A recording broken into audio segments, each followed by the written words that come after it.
Hi friends, ഇന്ന് ഞാൻ ഉണ്ടാക്കാൻ പോകുന്നത് എരിവും മധുരവും അതുപോലെ പുളിയൊക്കെ ചേർന്നിട്ടുള്ള ഒരു അച്ചാറാണ്. നമുക്ക് വളരെ പെട്ടെന്ന് തന്നെ ഉണ്ടാക്കിയെടുക്കാൻ പറ്റുന്ന ഈ അച്ചാർ സാധാരണയായിട്ട് നമ്മൾ ബിരിയാണിയുടെയൊക്കെ കൂടെ കൂട്ടിയാണ് കഴിക്കാറ്. ഇതുണ്ടാക്കാൻ വേണ്ടി ഞാൻ ഇവിടെ ഒരു പാൻ ചൂടാകാൻ വെച്ചിട്ടുണ്ട്. അതിലോട്ടൊരു 3 ടേബിൾ സ്പൂൺ ഓയിൽ ഒഴിച്ചെടുക്കാം. ഓയിൽ വേണമെങ്കിൽ വെജിറ്റബിൾ ഓയിൽ അല്ലെങ്കിൽ നല്ലെണ്ണ വേണമെങ്കിൽ നമുക്ക് ഇതിനു വേണ്ടി ഉപയോഗിക്കാം.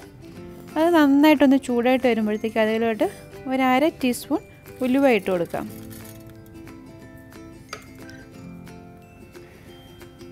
ഉലുവ ഒന്ന് പൊട്ടി വരുമ്പോഴത്തേക്ക് അതിലോട്ട് ഒരു 1/2 ടീസ്പൂൺ കടുകും കൂടെ ഇട്ട് കൊടുക്കാം.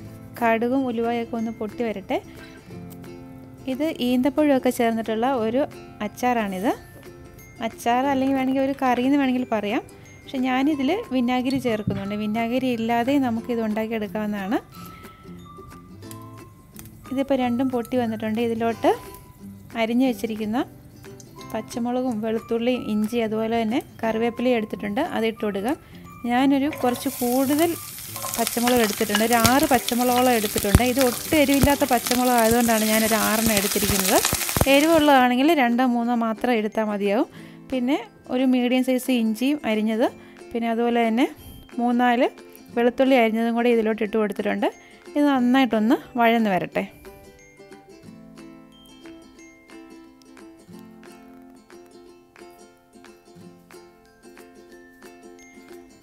ഇതിപ്പോൾ ഒന്ന് വഴന്ന് വന്നിട്ടുണ്ട്. അതിലോട്ട് ഒരു 1/4 ടീസ്പൂൺ മഞ്ഞൾപ്പൊടിയും ഒരു 1 ടേബിൾ സ്പൂൺ കാശ്മീരി ചില്ലി പൗഡറും കൂടെ ഇട്ട് കൊടുക്കാം, അല്ലെങ്കിൽ പിരിയമുളക് പൊടി.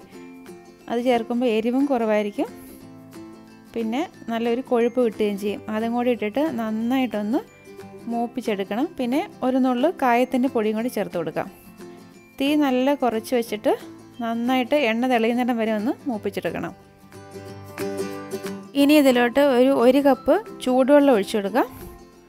എപ്പോഴും കറികളിലോട്ടൊക്കെ പച്ചവെള്ളത്തിന് പകരം ചൂടുവെള്ളം ഒഴിക്കുന്നതായിരിക്കും നല്ലത്. ഈന്തപ്പഴത്തിന് കുറച്ച് വേവുള്ളതുകൊണ്ട് ഈ വെള്ളത്തിലിട്ട് അതൊന്ന് കുറച്ച് നേരം വേവിച്ചെടുക്കണം. ഇനി ഇതിലോട്ട് ആവശ്യത്തിന് ഉപ്പും കൂടി ചേർത്ത് കൊടുക്കാം.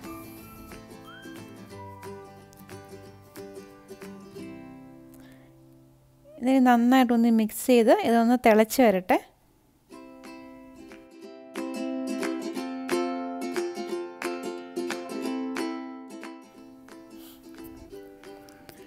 ഇതിപ്പോൾ നന്നായിട്ട് വെട്ടി തിളച്ചിട്ടുണ്ട്. ഇനി ഇതിലോട്ട് അരിഞ്ഞു വെച്ചിരിക്കുന്ന ഈന്തപ്പഴം ഇട്ട് കൊടുക്കാം. ഞാനൊരു 100 ഗ്രാം ഈന്തപ്പഴമാണ് എടുത്തിരിക്കുന്നത്. അതൊന്ന് ചെറുതായിട്ട് അരിഞ്ഞെടുത്തിട്ടുണ്ട്.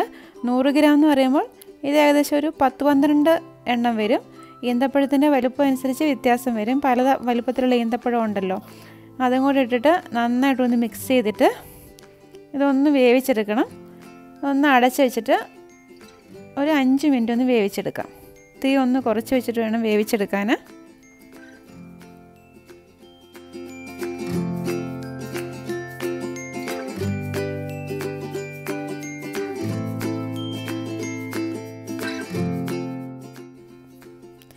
ഇനി ഇതിലോട്ട് ഒരു ചെറിയ കഷ്ണം ശർക്കര പൊടിച്ചും കൂടി ചേർത്ത് കൊടുക്കുന്നുണ്ട്. ആ എരിവൊക്കെ ഒന്ന് ബാലൻസ് ചെയ്യുന്നതിന് വേണ്ടിയാണ് ശർക്കര ചേർത്ത് കൊടുക്കുന്നത്. ശർക്കരയ്ക്ക് പകരം വേണമെങ്കിൽ 1 ടേബിൾ സ്പൂൺ പഞ്ചസാര ചേർത്ത് കൊടുത്താലും മതി. അത് ഇതിൽ കിടന്ന് ഉരുകി മിക്സ് ആയിക്കൊള്ളും. ഇനി ഇതിലോട്ട് പുളിക്ക് വേണ്ടി ഒരു 2 ടേബിൾ സ്പൂൺ വിനാഗിരിയും കൂടി ചേർത്ത് കൊടുക്കാം. ഇപ്പം നമ്മൾ ഇൻസ്റ്റൻ്റായിട്ട് തന്നെ ഇത് ഉപയോഗിക്കുകയാണെങ്കിൽ ഇതിൽ വിനാഗിരി ഒഴിവാക്കി വാളംപുളി ഒരു നെല്ലിക്ക വലിപ്പത്തിലെടുത്ത് അത് വെള്ളത്തിൽ കുതിർത്തിട്ട് അത് ചേർത്ത് തിളപ്പിച്ചെടുത്താലും മതി. വിനാഗിരി ചേർത്താകുമ്പോൾ കുറച്ച് ദിവസം കൂടെ നമുക്കത് സൂക്ഷിച്ച് വെക്കാൻ പറ്റിയ അച്ചാർ. ഇതിപ്പോൾ നന്നായിട്ട് തിളച്ചിട്ടുണ്ട്.